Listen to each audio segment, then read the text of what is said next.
Shalom teman-teman, kembali lagi di channelnya Inong Esther Family. Salam Horas teman-teman.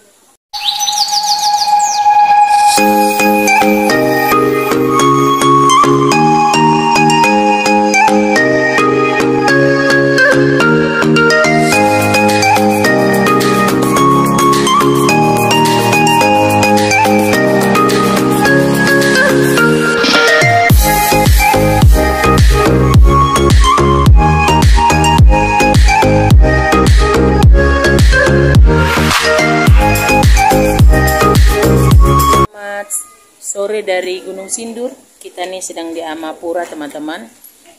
Di video kali ini kami sedang berada di keluarga Ibu Ratna yang bertempat tinggal di Amapura, dan saya sedang bersama dengan semua keluarga keluarga rohani teman-teman.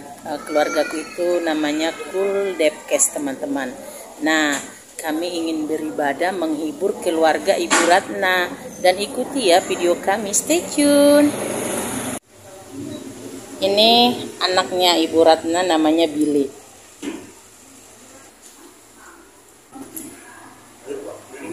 Nah,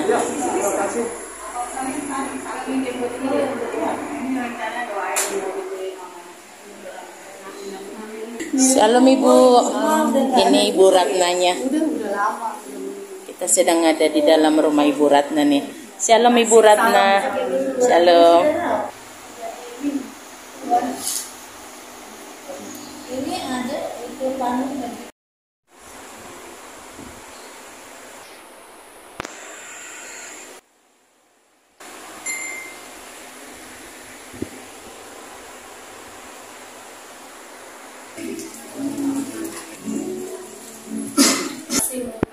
Dalam masih keadaan berduka, tapi dalam segala sesuatu itu ada kebaikan di dalam. Oke, sore hari ini kita boleh berkenalan dan bisa kenal bersama dengan tim kami. Ada beberapa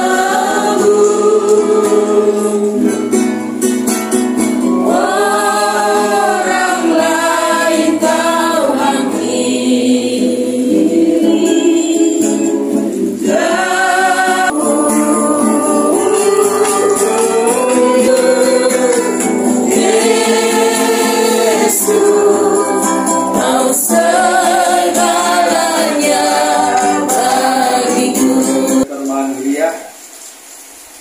kasih untuk pelayanan kita buka kitab sudah.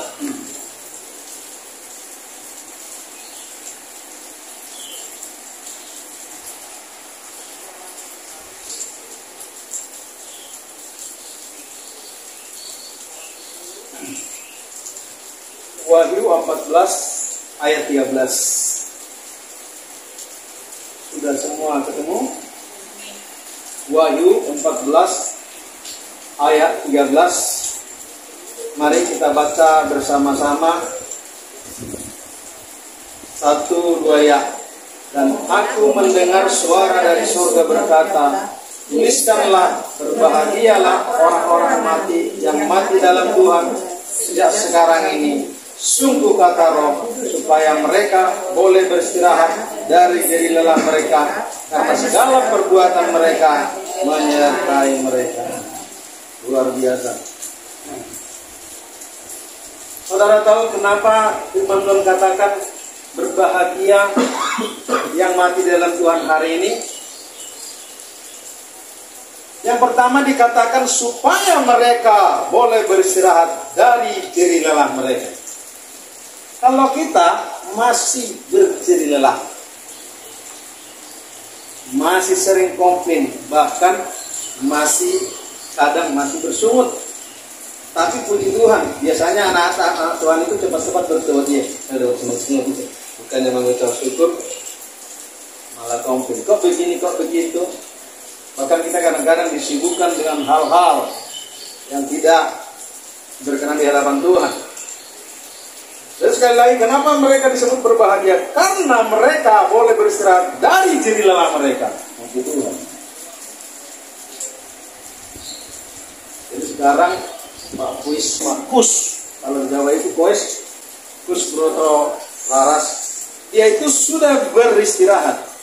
Kalau kita habis dari sini, percaya sama saya, ibu-ibu biasanya pasti pulang dari sini langsung nyapu rumah. Kalau Pak Broto udah senang aja dia tidur.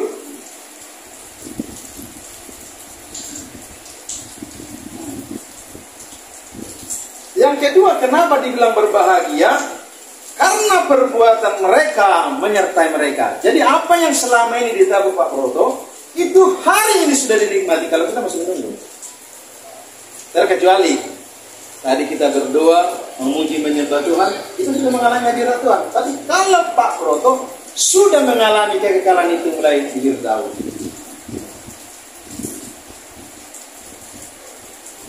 Makanya kan tidak ada yang pulang dari sana, saudaraku, kecuali orang-orang yang ditentukan itu pulang. Makanya seberang sana, ini lagu lama. Air mata hilanglah. Kalau di sini kita masih menang. Damai kekal. Pak Broto sudah bernyanyi di sana seperti ini. Tiada susah di seberang sana. Bertemu dengan penjahat yang sebelah kanannya. Hari ini juga engkau bersama-sama dengan aku di Firdaus. Jadi dengan iman kita percaya orang yang meninggal dalam Tuhan, mereka itu Tuhan kumpulkan di Firdaus, menunggu kita nanti menyongsong Tuhan di awan penuh dengan kemuliaan. Amin. Jadi yang pertama, mereka boleh beristirahat. Yang kedua, mereka sudah menikmati kekekalan itu, dan kekekalan itu tetap. Kalau kita kadang-kadang masih keluar dari hadirat Tuhan, masuk lagi, keluar lagi, masuk lagi, keluar lagi. Karena kita masih dulu. Yang ketiga kita baca Alkitab kita 1 Tesalonika 16. 4:16. Kenapa disebut orang? Dan yang kedua, mereka sudah menikmati apa yang ditabur selama ini dan itu tetap, saudara. Nah, yang ketiga kita baca bersama-sama 1 Tesalonika 4:16. 2 ya. Sebab pada waktu tanda diberi, yaitu pada waktu penghulu malaikat berseru dan sangkakala Allah berbunyi, maka Tuhan sendiri akan turun dari surga dan mereka yang mati dalam Kristus akan lebih dahulu bangkit. Wah, ini iman kita luar biasa. Jadi kalau kita percaya firman Tuhan, dikatakan di sini mereka dulu yang mati dibangkitkan, bukan kita dulu. Saya waktu anak saya meninggal, anak perempuan, anak kami 3, satu sudah selesai kuliah, yang satu lagi nyusun skripsi, yang satu dulu si kecil cewek meninggal umur ya sekitar 6-7 bulan lah di kandungan. Saya setiap hari ke kuburannya istri saya nggak tahu. Terus kalau tahu itu ya, nanti dia yang mati itu nanti duluan yang bangkit menyongsong Tuhan. Jadi kedatangan Tuhan itu nanti kedatangan kedua kali nggak langsung turun ke bumi, saudaraku. Dia menampakkan diri di awan penuh dengan kemuliaan. Nah, yang mati dibangkitkan menyongsong Tuhan Yesus yang dahsyat. Kita yang hidup baru diubah. Jadi sekali lagi saya mau katakan ke kita, pengharapan kita di dalam Tuhan.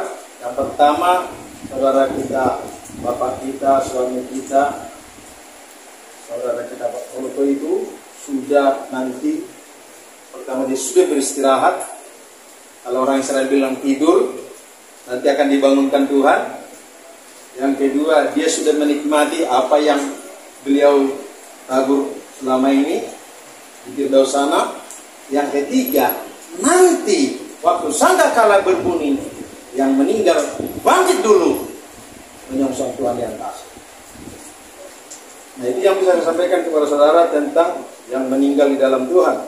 Nah, sekarang bagaimana dengan kita yang ditinggal? Keluarga yang ditinggal. Ibu Ratna yang ditinggal, kita semua yang ditinggal. Sebetulnya kita juga sedang antri. Walaupun iman kita mengatakan ingin cerah, ingin lihat pengangkatan itu, masih ingin meninju, tapi tetap di tangan Tuhan lah yang menentukan itu semua. Bagaimana dengan kita yang ditinggal? Mari juga kita baca 1 Tesalonika 4. Kita baca mulai ayat dari 13. 1 Tesalonika 4.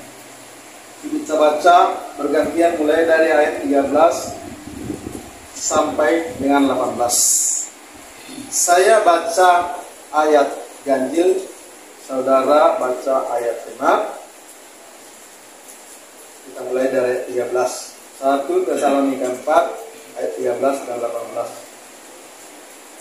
Selain kedatangan Tuhan, selanjutnya kami tidak mau saudara-saudara bahwa kamu tidak mengetahui tentang mereka yang meninggal, supaya kamu jangan berduka cita seperti orang-orang lain yang tidak mempunyai pengharapan. Ayat 14 2 ya. Karena kita percaya bahwa Yesus telah mati dan telah bangkit, maka kita percaya juga bahwa mereka yang telah meninggal dalam Yesus akan dikumpulkan bersama-sama dengan Dia. Ayat 15, ini kami katakan kepadamu dengan firman Tuhan, kita yang hidup, yang masih tinggal sampai kedatangan Tuhan, sekali-kali tidak akan mendahului mereka yang telah meninggal. 16 2 ya. Sebab pada waktu tanda dirinya, yaitu pada waktu pengumuman dan seterusnya akan berbunyi, maka Tuhan sendiri akan turun dari surga, dan mereka yang mati dalam Yesus akan lebih dahulu bangkit. Sesudah itu kita yang hidup, yang masih tinggal akan diangkat bersama-sama dengan mereka dalam awan menyongsong Tuhan di angkasa. Demikianlah kita akan selama-lamanya bersama-sama dengan Tuhan. 18 bersama-sama ada 2 ya.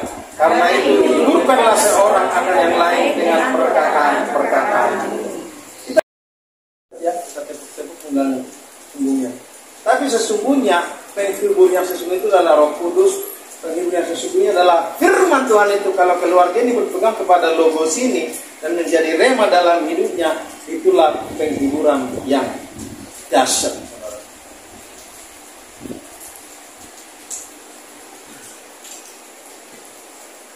Dikatakan di situ di ayat 17, sesudah itu kita yang hidup, yang masih tinggal akan diangkat bersama-sama dengan mereka dalam awan menyongsong Tuhan di angkasa. Demikianlah kita akan selama-lamanya bersama-sama dengan Tuhan. Karena itu hiburkanlah seorang akan yang lain dengan perkataan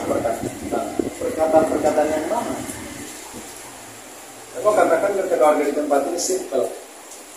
Kalau Bapak Gembala Kamela mengatakan, Pak Gunul Ranto di Jemkur, saya ingin melihat pengangkatan itu. Ternyata beliau dipanggil Tuhan. Tapi waktu saya renungkan, sebetulnya apa yang berdoa beliau itu tetap dijawab Tuhan. Dari mana saya tahu? Ya saya katakan tadi. Begitu nanti Tuhan datang di awal penuh dengan kemuliaan, yang bangkit dulu gembala kita dulu. Jadi kita yang ditinggalkan sekarang nanti akan diubah Tuhan. Bersama-sama dengan mereka menyongsong Tuhan. Inilah pengumpulan sejati. Inilah pengharapan yang Tuhan berikan kepada kita. Jangan sampai dilepas.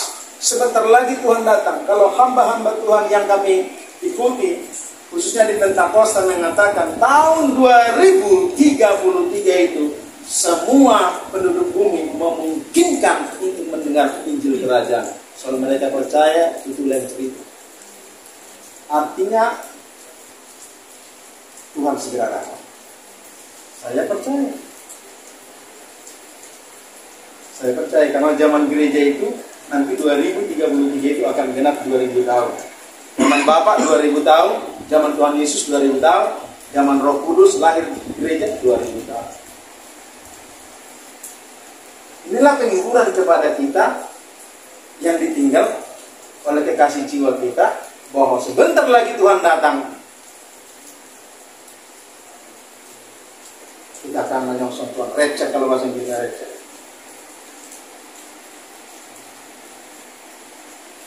Harapan saya Ibu Ratna pegang kuat-kuat ayat ini. Jadi yang pertama bagi orang yang meninggal mereka berbahagia. Yang kita yang ditinggal kita dihiburkan dengan firman Tuhan ini. Yang ketiga, ada tugas utama kita. Ada tugas utama kita untuk menanti Tuhan. Kita tidak boleh pasif menanti Tuhan. Kita harus aktif. Kalau pasif itu biasanya cenderung lemah. Tapi kalau kita aktif, kita tidak terasa bahwa tiba-tiba Tuhan sudah datang. Ada tugas kita, yaitu menyelesaikan amanat agung.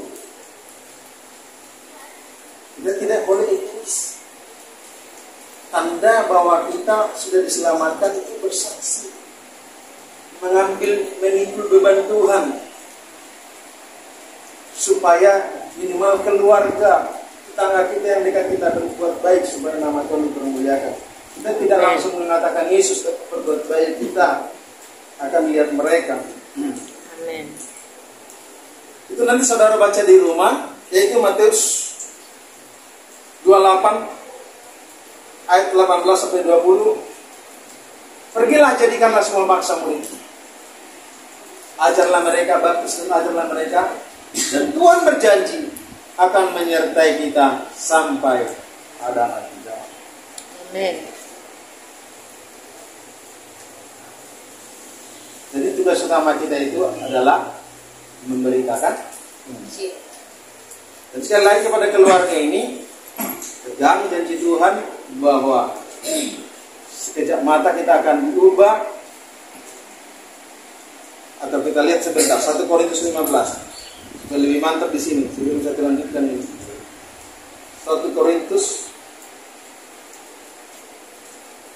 15 ayat 51.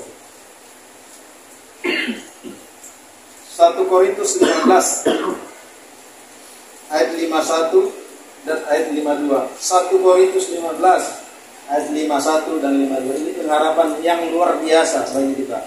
Kita baca bersama-sama ya. 1, 2 ya. Sesungguhnya aku menyatakan kepadamu suatu rahasia. Kita tidak akan mati semuanya, tetapi kita semuanya akan diubah dalam sekejap mata pada waktu bunyi nafiri yang terakhir. Sebab nafiri akan berbunyi dan orang-orang mati akan dibangkitkan dalam keadaan yang tidak dapat binasa, dan kita semua akan diubah. Haleluya. Kita semua akan diubah. Itu pengharapan yang luar biasa.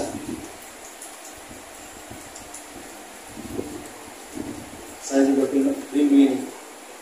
Tapi kita sebagai anak Tuhan, hamba Tuhan, tidak boleh cuma rindu. Salah satu persyaratan untuk pengangkatan itu kita merindukan Tuhan. Saya setiap pagi mengatakan di saat tidur saya, Maranatha, Maranatha, Maranatha. Setiap hari saat tidur saya bilang Maranatha. Tapi itu salah satu persyaratan.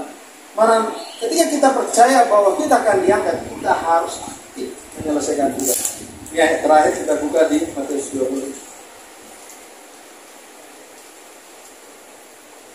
Ini tugas kita. Jadi yang pertama orang meninggal berbahagia, yang kedua kita yang ditinggal punya pengharapan tentang itu, yang ketiga kita punya tugas.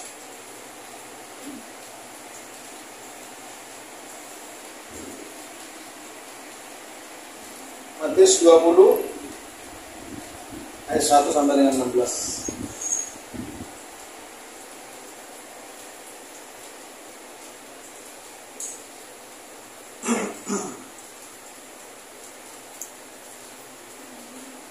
Peganglah tanganku Roh Kudus, peganglah tanganku Roh Kudus, setiap hari ku tak dapat jalan sendiri.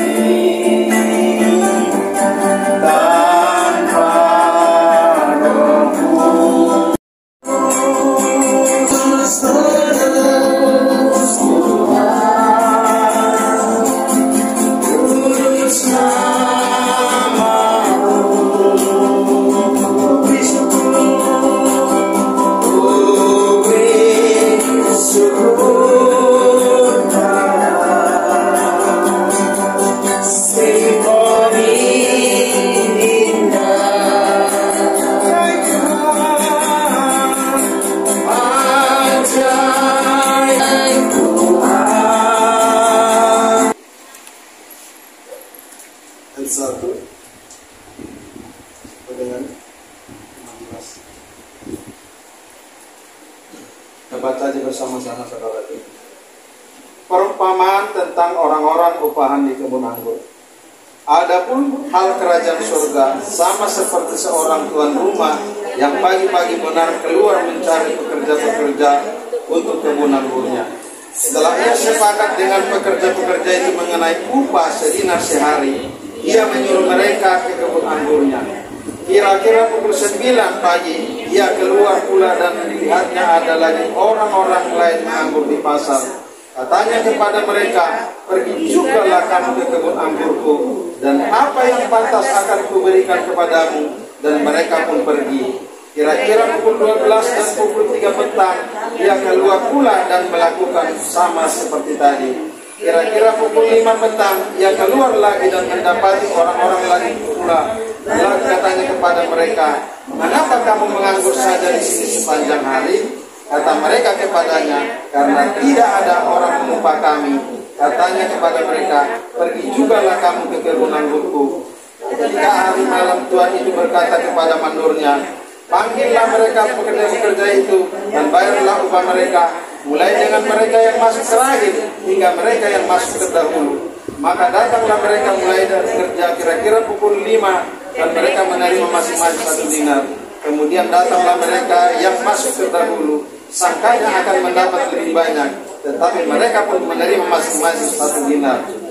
Ketika mereka menerimanya, mereka bersungut-sungut kepada Tuhan itu. Katanya mereka masuk terakhir itu hanya bekerja 1 jam, dan engkau menyamakan mereka dengan kami yang sehari untuk bekerja berat dan yang menanggung panas terik matahari. Tapi Tuhan itu menjawab seorang dari mereka, saudara, aku tidak berlaku tidak adil terhadap engkau.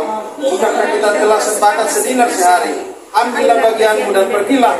Aku mau memberikan kepada orang yang masuk terakhir ini sama seperti kepadamu. Tidakkah aku bebas mempergunakan milikku menurut kehendak hatiku?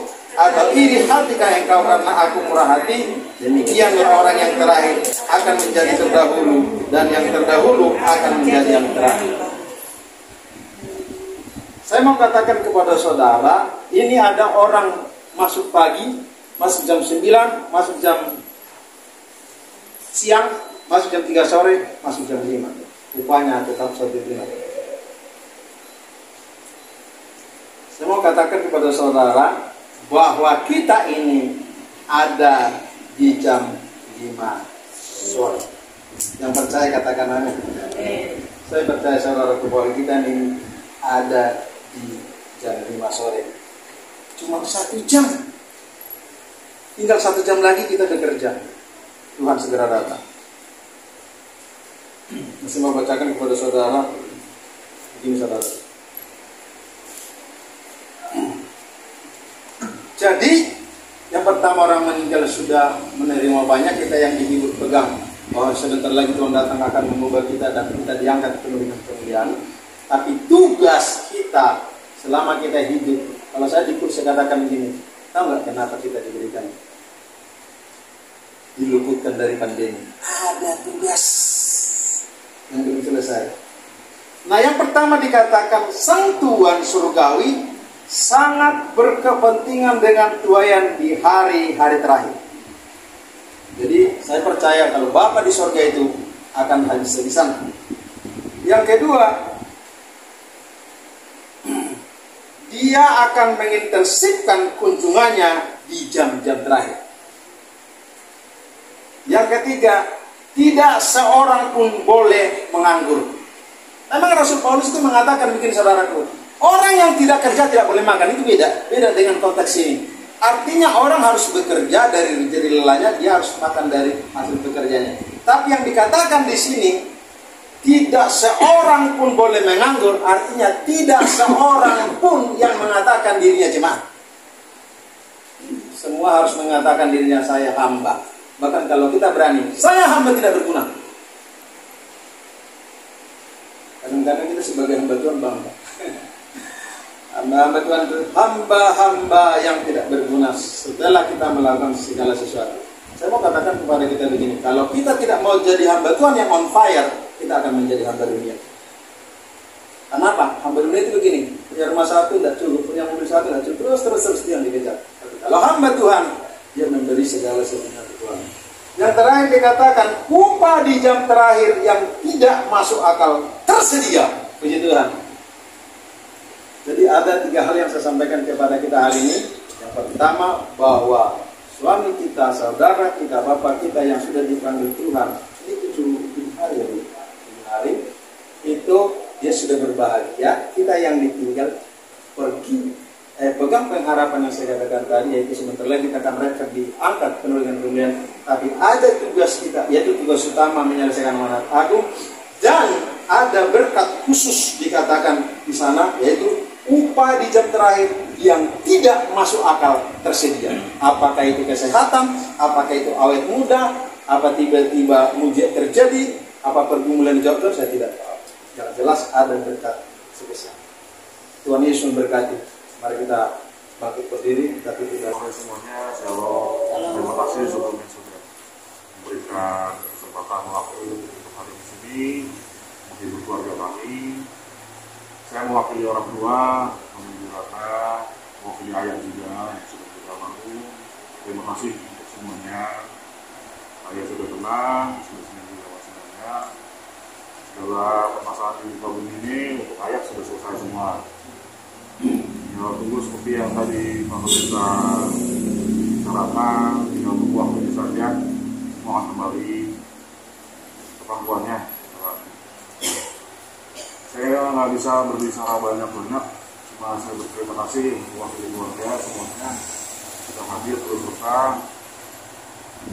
Terima kasih.